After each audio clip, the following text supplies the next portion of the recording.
Et bonjour à tous, voilà, nouvelle vidéo, on est à bord de Saori à Port-Camargue. On s'apprête pour un départ. On a le vent qui commence un petit peu à tourner et qui nous dépale pas mal sur le petit catway qui est là, hein, qui vient encore un petit peu comme ceci. Donc j'ai enlevé celle qui était au vent, hein, j'ai enlevé la pointe avant tribord, comme ça le bateau est venu se poser directement ici. On va après se préparer à enlever celle-ci qui ne sert à rien puisqu'elle est sous le vent. Hop.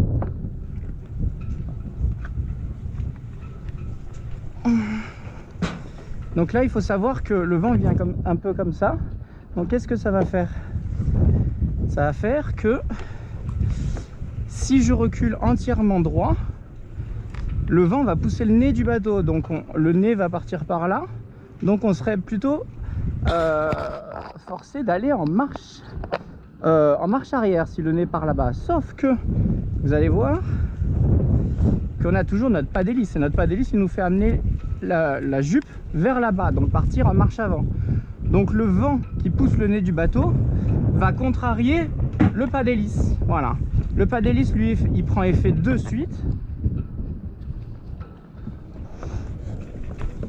Le pas d'hélice lui va prendre effet de suite, et dès qu'on aura de la vitesse ça va s'arrêter, d'accord. Alors que le vent dans le nez du bateau lui ça va être le contraire, puisque ce n'est qu'une fois sorti de notre place que le nez va commencer à être poussé par là-bas. Donc dans l'idéal on va tirer un bon coup ici pour faire partir un petit peu le nez de ce côté là, marche arrière avec pas d'hélice plus la barre un tout petit peu, pas trop, histoire qu'on arrive l'arrière vers là. Et si on voit que ça marche pas parce que le vent nous contre, on arrête tout, on laisse pivoter le bateau et on repart sans contrarier le bateau, d'accord. On va voir quel est l'élément dominant. Voilà, est-ce que ça va être le vent dans le nez du bateau ou est-ce que ça va être au contraire le pas d'hélice en marche arrière. Voilà, hop. Donc ici on va mettre un bon coup de fouet, voilà, pour faire bouger un peu le bateau qui est posé à l'avant. Petite marche arrière, on embraque gentiment, voilà, à bord. Alors est-ce que ça va vouloir tourner maintenant? C'est la question. Le pas d'hélice qui fait effet. Voilà, heureusement il n'y a pas beaucoup de vent à ce moment là où je suis sorti. Fais attention au poteau. Donc, vous voyez, le pas d'hélice l'a remporté, notamment il y avait une petite accalmie juste quand je suis sorti. Barre droite toujours, marche avant de finir de tourner évidemment, parce que si vous essayez il y a toujours un petit temps de réponse. Voilà, impeccable. On vérifie qu'on n'a rien oublié, on n'a rien oublié. Voilà, donc toujours maîtriser un petit peu, comprendre ce que le bateau attend de nous, ce que la météo attend de nous, ce qu'on attend un petit peu de la manœuvre, puisque on a beau avoir la théorie, des fois la théorie nous dit, la théorie peut nous dire, attendez, je mets juste la profondeur, voilà. La théorie va nous dire, bah écoutez, le vent pousse le nez du bateau, donc on va aller dans ce sens-là, mais en final, vous voyez qu'en pratique, et ben c'est très souvent le pas d'hélice qui remporte, hein, la chose. Donc voilà, si vous avez aucune connaissance de ce qu'est un pas d'hélice, de à quoi ça sert, etc., bah forcément vous ne pouvez pas faire vos manœuvres de port correctement, d'accord. C'est hyper important de bien comprendre cela. Donc j'ai pas mal de vidéos qui en parlent déjà. Maintenant, prenez votre responsabilité. Vous dites, j'ai acquis un bateau, je suis bien à bord, je me vois faire ça dans le futur, etc. Maintenant, avant de penser panneaux solaires, avant de penser traversée, avant de penser communication au large, etc., des choses qui sont très peu utiles au final, bah, commencez à déjà réfléchir manœuvre de port, dynamique, garde dynamique, pointe dynamique, amarrage tribord, amarrage bâbord, amarrage cul à quai, amarrage en pendille, amarrage sur catway, amarrage sur duc d'Albe. Voilà, ça c'est du très pratique, très concret. Je dis pas qu'on peut tout apprendre dès le premier jour et qu'on peut tout maîtriser, loin de là. Mais en tout cas pour vous, si vous vous lancez, si vous voulez vous lancer, si vous allez vous lancer ou si vous venez de vous lancer sans trop d'expérience, ce qui est vraiment pas recommandé, et ben concentrez-vous surtout là-dessus avant de vous dire ah il faut que je mette des panneaux solaires, il faut que si, il faut que toutes ces choses qui fascinent. Il y a beaucoup de sujets qui fascinent, hein. C'est notamment tout ce qui est communication au large, j'ai remarqué, et tout ce qui est aussi énormément l'autonomie en mer. Les gens rêvent d'autonomie parce que en eux ils ont leur facture EDF, etc. et de leur chez-soi, de leur maison, et donc ce qu'ils rêvent c'est de ne plus avoir ça et d'être autonome en électricité. Donc ils se disent, pour pas payer EDF, pour pas payer le port, pour pas payer ci, pour payer personne, pour être tranquille, pour qu'on m'embête plus avec des factures d'électricité, je vais prendre des panneaux solaires. Voilà, ce qui est un réflexe un petit peu moderne, on va dire, qu'aujourd'hui tout le monde cherche un petit peu cette autonomie en électricité, mais vous allez voir que c'est complètement idiot à partir du moment où vous ne faites pas de mouillage de plus de 24 heures. Et vous allez voir qu'un mouillage de plus de 24 heures en Atlantique, c'est assez compliqué au niveau de la marée, et en Méditerranée c'est assez compliqué à cause du vent et des sauts d'humeur du vent, etc. Donc comprenez bien, je vous parle juste de ça comme ça au hasard, hein, c'est un sujet au hasard, mais comprenez bien qu'un bateau branché à quai, enfin quand vous êtes au port, vous êtes branché à quai, vous avez l'électricité avec ça, et c'est compris dans votre place de port, à part exception, mais c'est compris dans votre place de port. Donc vos panneaux ne servent strictement à rien quand vous êtes à quai, d'accord? Et quand vous êtes en navigation, les panneaux solaires ne servent à rien puisque vous êtes en nave et donc vous consommez peu, hein, vous avez juste les instruments de nave, etc. et tout, donc techniquement il y a une très faible consommation et les batteries suffisent largement. Et en plus de ça, vous avez le moteur. Dès que vous démarrez le moteur, l'alternateur se met en fonction et recharge vos batteries. Donc un voilier, il faut bien comprendre que tant qu'il a du gasoil, il a de l'électricité.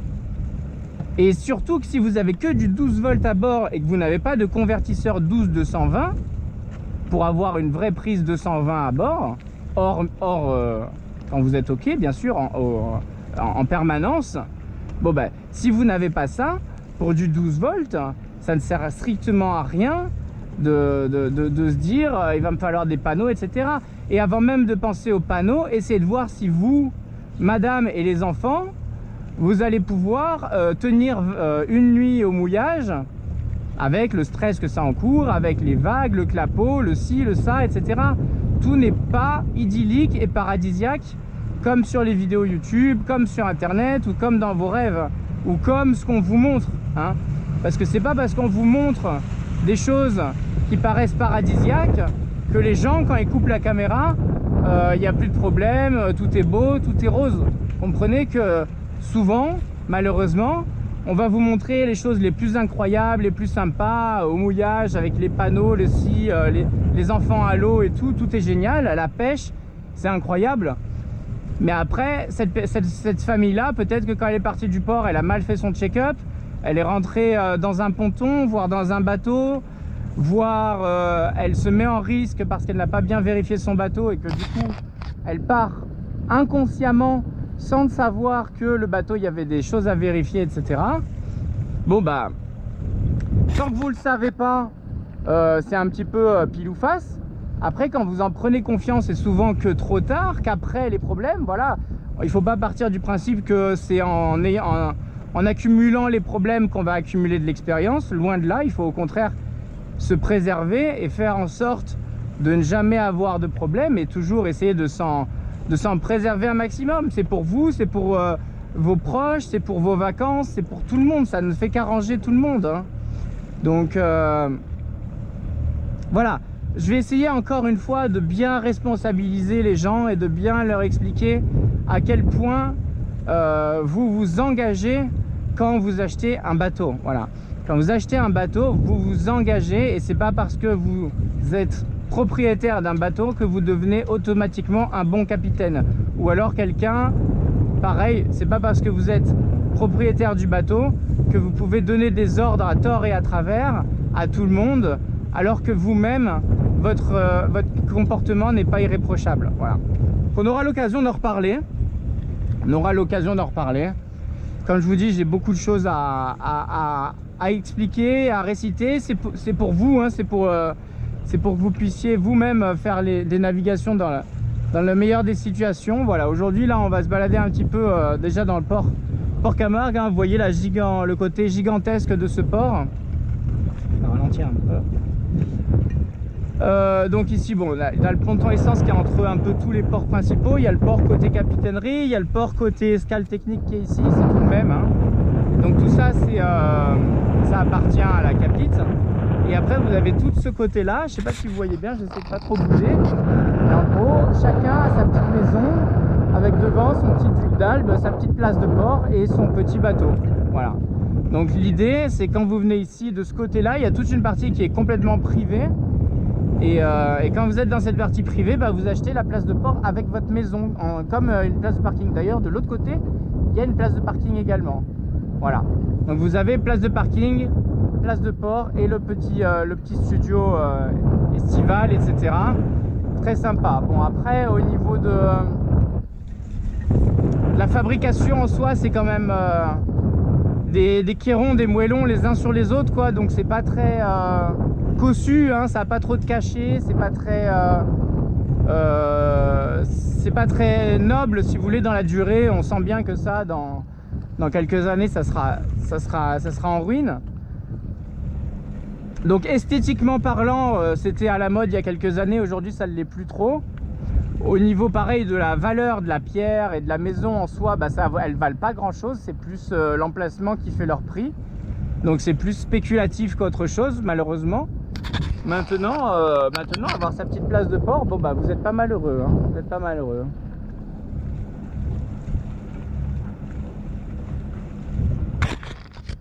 Hop, on va suivre le gros kata.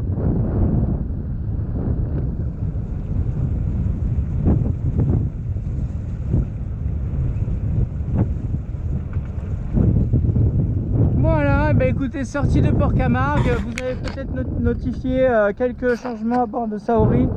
Je vous en parlerai en long, en large, en travers, dehors, quand il n'y aura plus de trafic, quand on aura les voiles en place, etc. Là, je suis obligé de me concentrer. Il y a un petit peu de vent, peut-être que vous ne le voyez pas, peut-être que vous l'entendez, vous le ressentez. Il y a quand même du vent et peut-être que dehors, il y aura du trafic, du coup, vu que c'est une belle journée aujourd'hui. Donc voilà, pour l'instant, je vais essayer de me mettre comme d'habitude un peu au large, un peu au calme. Et après, on sera au portant. Donc normalement, même si le bateau avance vite, on devrait être un peu au calme pour discuter, etc. Donc ça devrait être plus tranquille par la suite.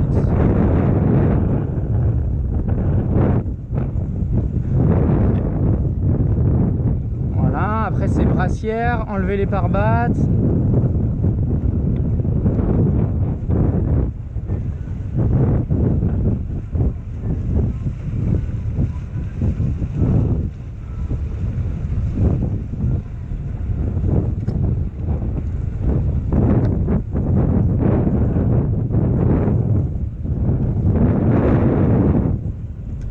Voilà, bah écoutez, enfin, alors j'ai eu quand même, je pars pas comme ça après 6 mois de travaux, hein, parce que ça fait quand même 6 mois en grosso modo qu'on ne navigue plus. Donc après 6 mois de travaux, évidemment, il y a tout un check-up à faire. Il a fallu vérifier tout ce qu'on a fait, les vannes, les passe-coques, les boulons de quilles, le presse-étoupe, etc., etc., le gréement, le pilote, les instruments électroniques. Il y a eu beaucoup de choses qui ont été modifiées, donc forcément il a fallu vérifier tout ça en mer avant même de s'imaginer faire une grosse navigation de 50 000. Hein. 50 000 c'est pas énorme, mais ça reste quand même déjà une belle nave, quoi.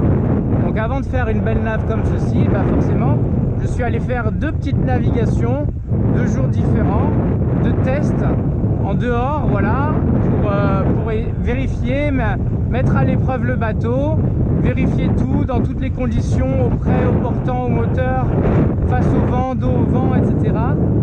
L'idée, ça a été de tout tester et de voir s'il y avait des choses à signaler. Pour l'instant, rien à signaler, donc je suis très content qu'après 2 navigations, il n'y ait pas de mauvaises surprises par rapport à tout ce qui a été fait. Voilà, évidemment, au niveau des travaux, j'ai été énormément dessus, à surveiller, etc. et à faire reprendre les choses dès que ça allait pas. Donc c'est aussi pour ça qu'on a un résultat qui est nickel aujourd'hui.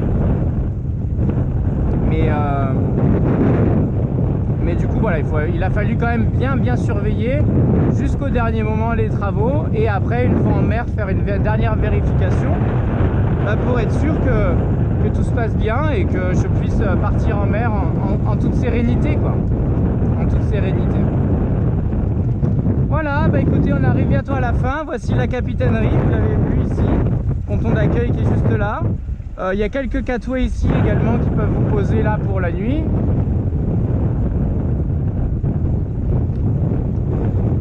Voilà, ici le chenal, on va essayer de bien rester au centre, pas trop longer la digue sud, hein, la verte, puisque c'est souvent là où c'est un peu plus ensablé qu'ailleurs.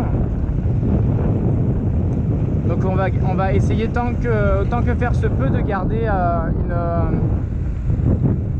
une ligne, une direction, un cap assez central entre les deux rouges et vertes de l'entrée du port. Maintenant, il faut toujours avoir son côté privilégié si jamais un bateau surgit au dernier moment et que on doit s'esquiver. Voilà, moi je passerai à droite, lui il me passera à sa droite, enfin à ma gauche, si on est face à face, hein. Donc il faut toujours que je puisse garder cette petite place à droite pour manœuvrer. Voilà, bon, on voit que la mer est pas trop agitée, on voit qu'il y a 1 milliard de kitesurf. Enfin, ici c'est une zone très privilégiée des kitesurf.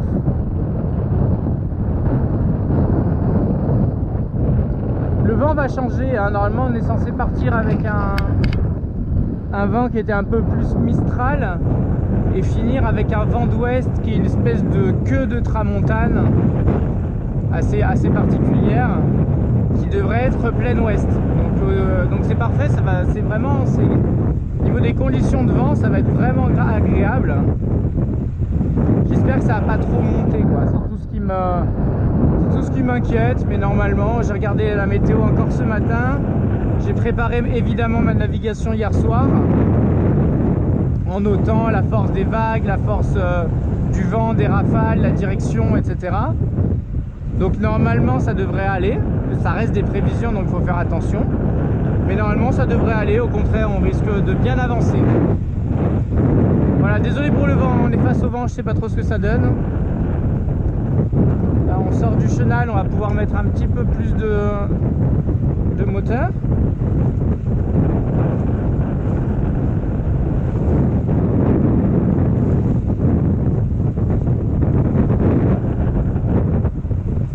À 5 mètres de profondeur, on reste attentif, hein, c'est pas très profond, ça peut remonter assez vite.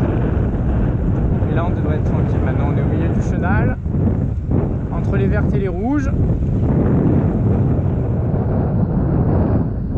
Voilà, on a donc Port-Camargue, le Gros du Roi, la Grande Motte, et après un peu plus loin il y a Frontignan, 7, et voilà.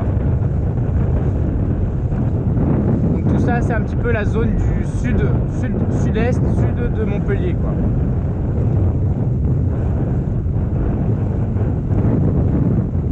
L'entrée, le début du golfe du Lion, quoi, au final.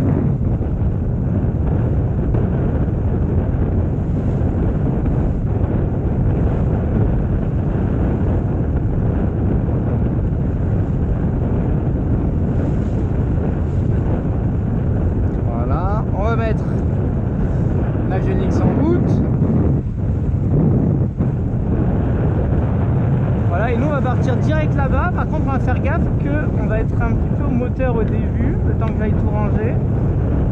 Et c'est Cafi de Parbat, de Casier, pardon. Donc on va être très attentif. Voilà, on va pas déranger celui-là qui est à la voile. On va partir direct là-bas, on va suivre. Vous allez voir qu'il y a un petit parcours de cardinal. On n'a pas préparé la navigation ensemble, donc malheureusement vous savez pas trop dans quoi on s'embarque. Mais pour faire simple, on va longer toute la Camargue, le sud de la Camargue. On va aller de cardinal en cardinal pour garder une distance de sécurité avec la côte. Voilà, pas jouer avec le feu. Et puis voilà. On va traverser aussi la baie de Martigues, arriver vers Fos, Martigues, tout ça là. Il y a une baie qu'on va devoir traverser.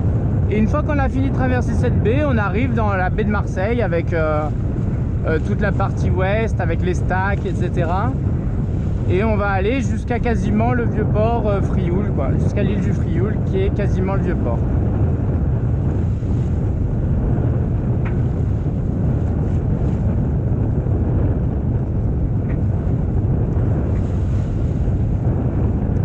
Voilà, 5 mètres, je vérifie avant de mettre mon pilote qu'en face il y a de l'eau.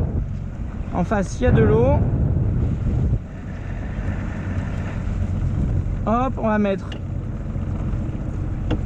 le pilote.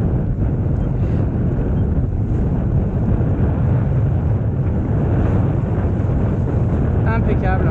Voilà, bon bah écoutez, nous voici sortis du port. J'ai coupé la vidéo et je vous retrouve tout à l'heure.